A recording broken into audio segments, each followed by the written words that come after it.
Pak, emang saya ini seorang pengangguran. Saya memang anak orang miskin, tapi saya tidak pernah mencuri walaupun saya miskin. Lalu Bang Surya berbicara seakan mau manas-manasin warga. Surya, wah, pucuk dicinta ulam pun tiba nih.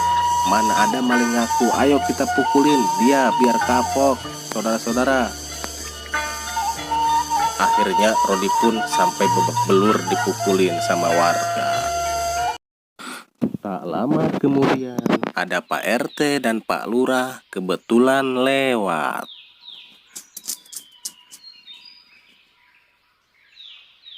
Lalu Pak RT berteriak, "Tunggu, ada apa ini?" "Mamat, dia maling Pak." "Pak RT, apa kalian ada bukti?" Surya, "Bukti sih nggak ada Pak, tapi siapa lagi yang rambutnya gondrong, pengangguran seperti dia?" Pak Lurah, "Masya Allah, hentikan perbuatan kalian, main hakim sendiri. Itu tidak baik, nuduh sembarangan, belum tentu dia malingnya. Lagi pula rambut kamu juga gondrong, Surya." Lalu Surya menjawab, "Loh, kok Bapak jadi menuduh saya? Walaupun rambut saya gondrong, setiap hari saya punya penghasilan Pak." Dan akhirnya Surya ngajak bubar warga dan kawan-kawannya.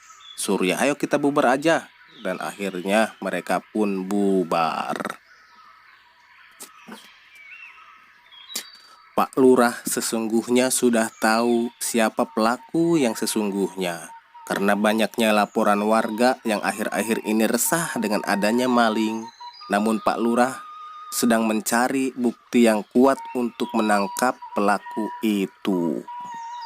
Ternyata pelakunya Surya, Kumis, dan Mamat. Selain kerjaannya ngojek, mereka suka mencuri pemirsa. Merampok juga untuk kesenangannya, mabuk-mabukan, main cewek, dan berjudi. Sebenarnya ada beberapa warga sih yang sudah mergoki aksi mereka.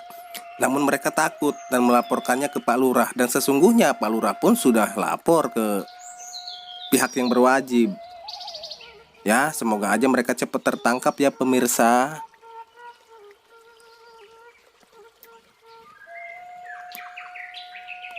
Rodi yang terdiam menahan rasa sakit ditanya sama Pak Lurah, "Apa betul kamu mencuri?" "Rodi, demi Allah Pak Lurah, walaupun saya orang miskin, saya nggak pernah mencurinya." "Pak Lurah, kamu pulangnya kemana? Saya antar ya." Rodi menjawab, "Nggak usah Pak, tempat tinggal saya nggak jauh dari sini." Pak Lurah, "Ya udah kalau gitu kamu hati-hati dan yang sabar ya." Lalu Rodi pun pulang ke rumahnya. Lalu Pak Lurah pun dan Pak RT melanjutkan perjalanannya. Lah begini amat tandanya ya. Di perjalanan Pak Lurah bertanya sama Pak RT, "Pak Lurah, anaknya siapa dia Pak RT?" "Pak RT, kalau nggak salah anaknya Ibu Rohana Pak. Emang dia nggak kerja dan nggak sekolah, nggak seperti anak-anak yang lainnya. Kedua orang tuanya kurang mampu Pak." Lalu Pak Lurah menjawab, "Kasihan dia ya. Nanti kalau ada kerjaan di kantor saya, nanti saya kasih tahu Pak RT. Nanti tolong ya, kasih tahu dia Pak RT." "Iya Pak Lurah." Surya, Kumis, dan Mamat sedang berkumpul. Surya berkata, "Hampir saja kita ketahuan." Kumis berkata, "Nggak usah dipikirin, yang penting ntar malam kita mabuk." Mamat, "Iya bang, uang segitu cukup buat kita minum nanti malam." Rodi yang menuju rumahnya bicara sendirian. Rodi berkata, "Aduh, apes banget ya hari ini. Pagi-pagi udah disiram air sama emak. Sekarang dipukulin sama Surya dan kawan-kawannya. Kalau emak dan abah tahu berapa nih urusannya. Melihat muka babak belur begini." Tak lama kemudian Rodi pun sampai ke rumahnya. Lalu Rodi pun langsung membersihkan wajahnya yang ada darahnya. Setelah membersihkan wajahnya, Rodi duduk sejenak di luar rumahnya. Tidak lama kemudian ada beberapa ibu-ibu yang lewat depan rumah Rodi sambil membicarakan maling. Ibu satu, ibu tahu nggak maling yang selama ini di kampung kita udah ketangkep loh, bahkan sempat dipukulin. Kalau nggak ada Pak RT sama Pak Lurah mungkin bisa mati." Ibu dua menjawab, "Emang siapa malingnya Bu?" Ibu satu, "Orang kampung kita sendiri, anaknya Mak Roh." Dalam amat. Ibu tiga, ibunya Adul nih, berkata, "Astagfirullahaladzim, yang bener bu." Ibu satu menjawab, "Iya bener bu, masa saya bohong bu?" Ibu dua berkata, "Emang benar-benar keterlaluan tuh anaknya Mak Roh, kerjaannya gitar-gitaran setiap hari, nggak kasihan sama orang tuanya." Ibu Adul, "Ya udah kalau gitu ibu-ibu, saya pulang duluan ya." Ibu satu menjawab, "Iya bu, silahkan." Rodi yang duduk sambil nguping pembicaraan ibu-ibu itu, hatinya sangat terpukul dan meneteskan air matanya. Lalu Rodi berkata, "Ya Allah, ampunilah segala dosa-dosaku dan dosa kedua orang tuaku. Berikanlah kepadaku jalan yang lebih baik untuk hidup yang lebih baik lagi ya Allah, agar aku tidak digunjingkan orang sekampung." Keluarga Adul yang sedang berkumpul di meja makan membicarakan Rodi.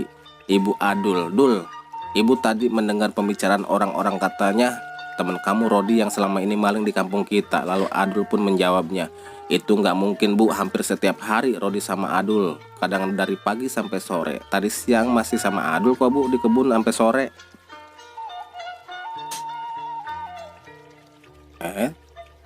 Tapi Adul emang sempet lihat para warga ramai-ramai mengejar maling. Pas Adul deketin sama Rodi, "Siapa pak malingnya?" Tapi Bang Surya nuduh Rodi yang di belakang Adul. Terus malah ngompor-ngomporin warga lagi bu, yang maling itu Rodi. Tapi Adul nggak yakin bu kalau selama ini malingnya di kampung kita itu Rodi. Karena Rodi tuh setiap hari sama Adul bu, Ibu Adul. Tapi tadi ibu dengar warga udah mukuli Rodi sampai babak belur loh Dul. Astagfirullahaladzim.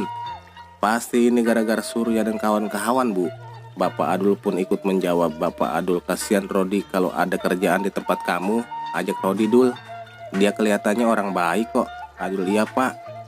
Rodi pun sempat minta tolong, tapi Pak Wahyu belum membutuhkan tukang kebun lagi pak. Sore menjelang malam pun sudah tiba. Kedua orang tua Rodi pun pulang. Emaknya yang membopong kayu bakar memanggil-manggil Rodi. "Emak Rodi. Rodi pun segera keluar dari dalam rumah.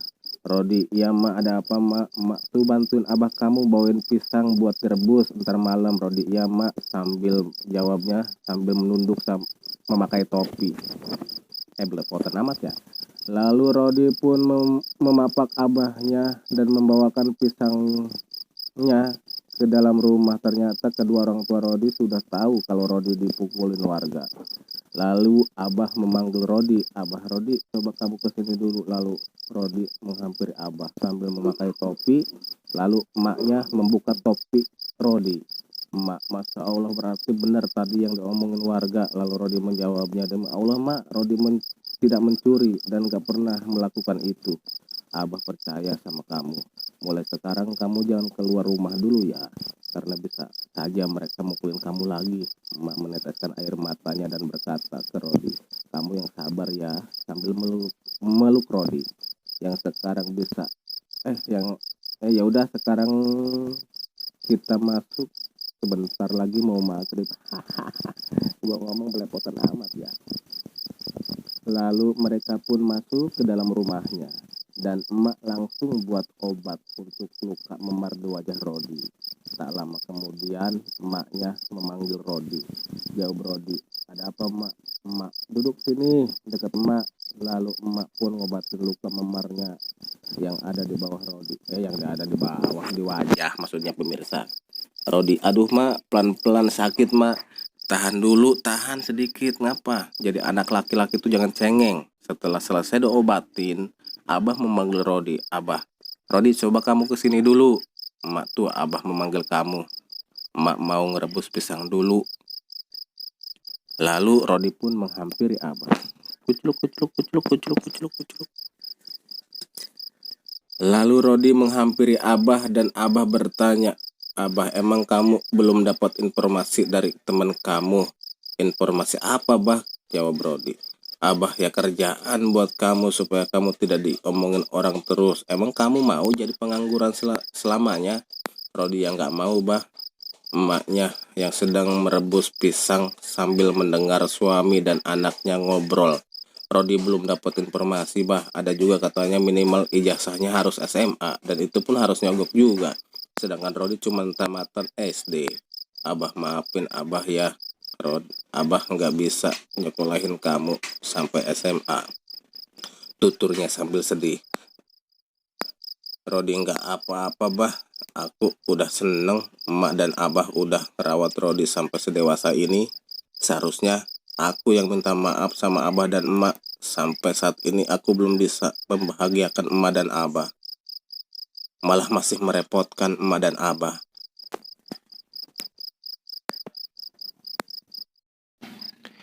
Rodi mungkin besok juga mau pamit bah. Abah pamit kemana?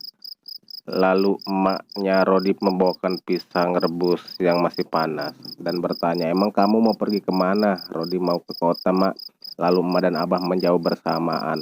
Emak dan abah ngapain? Rodi cari kerjaan lah, mak, bah. Abah abah nggak ngizinin untuk saat ini. Kamu jangan sembrono, lagi pula kamu masih sakit kayak gini. Nanti kalau luka kamu udah sembuh, cari kerjaan di kota nggak gampang. Emak, iya Rod, betul, kata abah. Emak dan abah masih mampu kok ngasih kamu makan. Walaupun emak suka marah-marah, emak itu sayang banget sama kamu. Rodi, iya mak, Rodi paham, tapi izinin Rodi untuk pergi ke kota. Setelah luka ini sembuh, Rodi juga pingin balas budi sama emak dan abah, pingin bahagiain emak dan abah. Terserah kamu jika itu sudah menjadi tekad kamu. Tapi nanti setelah luka kamu udah baik, Rodi, iya bah, makasih abah udah ngizinin Rodi. Emak cuma bisa doain kamu semoga apa yang kamu cita-citakan segera tercapai. Ya udah, emak mau istirahat dulu. Emak besok mau ke sawah. Iya mak, lalu abah dan emak pun masuk ke kamar. Rodi yang masih duduk di luar merenungi nasibnya itu sambil berkata dalam batinnya, jadi pengangguran gak enak. Maafin aku mak bah, suatu saat nanti aku akan membahagiakan emak dan abah. Aku janji. Lalu Rodi pun masuk, lalu tidur. Matahari pun sudah terbit. Abah dan emak dan Rodi sudah bangun. Lepotan amat ya. Sebelum abah dan emak pergi ke sawah, tidak lupa ngasih tahu Rodi, abah, Rod, ingat hari ini kamu jangan kemana-mana dulu, di rumah aja. Rodi, iya bah, Rodi paham. Lalu emak dan abah pergi ke sawah.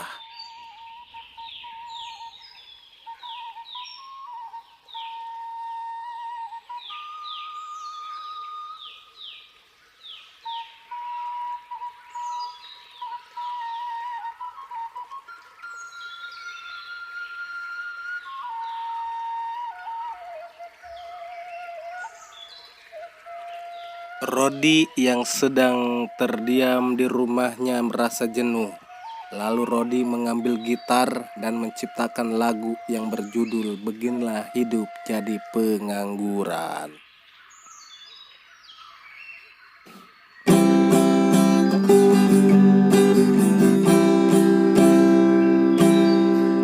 Beginilah hidup jadi pengangguran, ingin ngerokok pun kadang kelabakan. Emak dan abah selalu marah-marah ngeliat aku selalu bangun siang.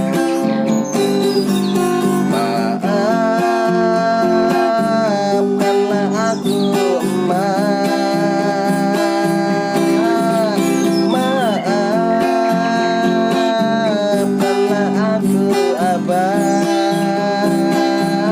Bukan maksud aku tak mau cari kerja. Di zaman sekarang cari kerjaan